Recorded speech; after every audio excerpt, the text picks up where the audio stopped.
오늘 또 그대의 최고의 날입니다. 임은미 선교사 묵상입니다. 2026년 6월 9일 화요일 최고의 날. 예수님이 이 땅에 가장 심한 모든 고통을 당하신 이유. 히브리서 2장. 어제는 발목 치료를 받으려고 병원에 다녀왔다. 발목 엑스레이를 찍는 김에 지난번 한국으로 나오기 전에 케냐 교회 성전에서 넘어져 다쳤던 무릎도 요즘 계속 아프기에 함께 촬영했다. 그때 무릎을 성전 바닥에 제대로 찧었는데 성도님들이 걱정할까봐 얼른 일어나 추술 넣었다. 당시에는 견딜만 했고 시간이 지나면 괜찮아질 줄 알았다. 그렇게 심한 아픈 것은 아니었지만 그래도 계속 불편함이 있어서 어제 함께 검사해 보았다. 의사 선생님께서는 큰 문제는 아니지만 퇴행성 관절 변화가 있으니 조심하는 것이 좋겠다고 말씀하셨다. 발목과 무릎 모두 주사를 맞았는데 한 20대는 맞은 것 같다. 엄청 아팠다. 하하하. 처음에는 그렇게 아픈 줄 모르고 조금 방심하고 있었는데 첫 번째 주사가 들어오는 순간 으악 하고 비명을 지르고 말았다. 하지만 첫 번째 비명을 질렀으니 그 다음부터는 어느 정도 강도의 아픔인지 알게 되었고 그냥 꾹 참았다.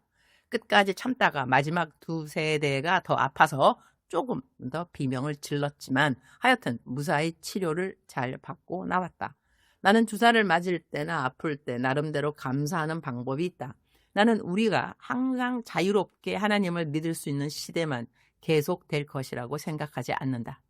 대환란도 올 것이고 그 전에라도 환란의 시대가 올 수 있다고 생각한다.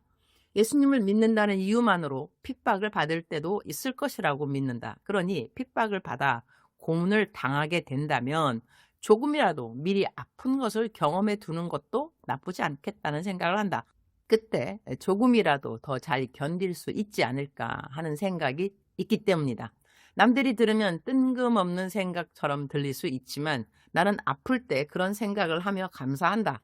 내가 신학교를 졸업한 지 벌써 38년 정도 된 것 같다. 신학교 다닐 때 금식을 시작한 동기가 있었다. 특별히 큰 기도 제목이 있어서도 아니었고 심각한 문제가 있어서도 아니었다. 그때 나는 일찍부터 이런 생각을 했다. 말세의 환란의 시대가 오고 신앙 때문에 핍박받는 시대가 온다면 감옥에 갇혀 배를 굶을 수도 있을 텐데 미리 배고픔을 견디는 훈련을 해두는 것이 좋지 않을까? 그래서 금식을 시작했던 것 같다. 언젠가 감옥에 갇혀 밥을 못 먹게 되었을 때 그때 가서 밥 못 먹는다고 예수님을 부인하면 안 되니까 말이다. 물론 그 이후 지금까지 예수님을 믿는다는 이유로 감옥에 갇힌 적도 없고 신앙 때문에 밥을 굶은 적도 없다. 하지만 신학교 다니는 그 젊은 시절부터 그렇게 환란에 대한 준비를 해왔다는 생각은 든다. 예전에 허리 수술을 받았을 때도 생각난다. 나는 허리 디스크 수술을 받은 사람이 아니다. 허리에 악성 종양이 있어서 그 종양을 제거하는 수술을 받았다. 신경 조직 일부를 제거하는 수술이었다는 것이다. 수술 후 마취해서 깨어났는데 얼마나 목이 마르던지 말로 표현할 수가 없었다. 그런데 물을 마실 수 없다고 했다. 간호사가 물을 살짝 적신 것으로 입술만 축여 주었을 뿐이었다. 그때 경험한 목마름은 평상시에 목이 마르다 하는 정도와는 차원이 달랐다. 그 순간 나는 예수님께서 십자가 위에서 내가 목마르다라고 말씀하셨을 때 그 목마름이 얼마나 큰 것이었을까를 조금이나마 생각할 수 있었고 조금이라도 경험하는 것 같아서 감사했던 기억이 난다.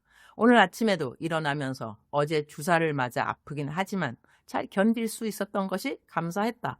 장차 내가 예수님을 믿는다는 이유로 어떤 고난을 받게 된다 하더라도 설마 주사 맞는 것보다 덜 아프겠는가?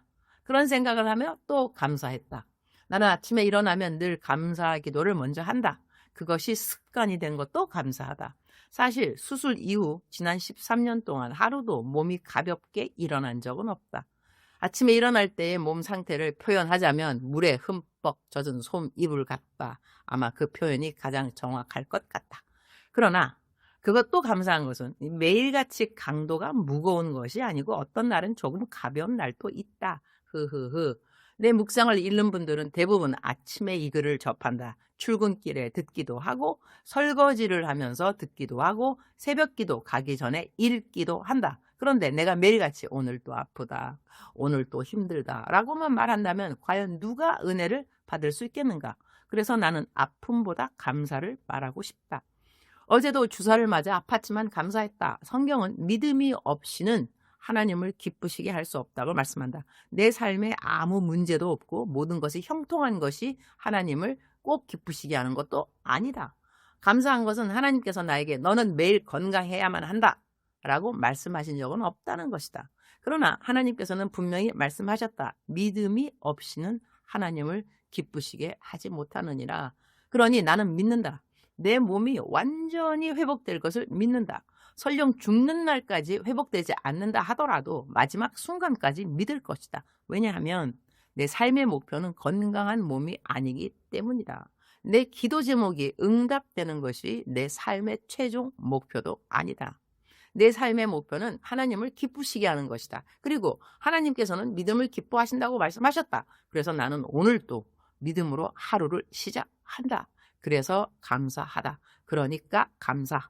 그럴수록 감사. 그러면서 감사. 그럼에도 감사. 그것까지 감사. 무조건 감사. 절대 감사. 이렇게 오늘 또 감사로 하루를 시작할 수 있는 마음을 주신 것이 감사하다. 만약 어느 날 내가 감사를 잊어버린다면 어떻게 되겠는가? 감사할 줄 모르는 사람이 된다면 그보다 더 안타까운 일이 또 있을까? 그래서 나는 오늘 또 감사할 수 있는 마음이 있음에 감사하며 또 하루를 시작한다. 오늘은 히브리서 2장 17절 18절 말씀입니다. 우리말 성경 번역입니다. 이러므로 그는 모든 것에서 형제들과 같아지셔야만 했습니다. 이는 하나님 앞에서 자비롭고 신실한 대제사장이 되셔서 백성의 죄를 대속하시기 위함입니다. 그는 몸소 시험을 받으시고 고난 당하셨기에 시험 받는 사람들을 도우실 수 있습니다. 예수님께서 십자가의 고난을 받으신 이유 가운데 하나는 이 땅에서 사람들이 어떠한 고난을 당하더라도 그 고난을 이해하실 수 있는 분이 되시기 위하기 때문이라고 나는 생각한다. 그러니 이 땅에서 어떠한 괴로움을 당한 사람도, 외로움을 당한 사람도, 수치를 당한 사람도, 억울함을 당한 사람도 모두 주님께 나아갈 수 있는 것이다. 왜냐하면 주님께서 말씀하실 수 있기 때문이다. 얘야, 내가 그 모든 것을 겪었단다. 내가 그 자리에 있어 보아서 안단다. 나는 너를 이해한다. 나는 너를 도울 수 있단다. 예수님은 하늘 보좌에만 계셨던 분이 아니다. 사람의 몸을 입고 이 땅에 오셔서 배고픔도 경험하셨고 피곤함도 경험하셨고 배신도 경험하셨고 오해도 받으셨고 억울함도 당하셨고 십자가의 고통까지 감당하셨다. 울컥하네요. 그래서 우리가 어떤 상황 가운데 있든지 주님 앞에 나아갈 수 있는 것이다.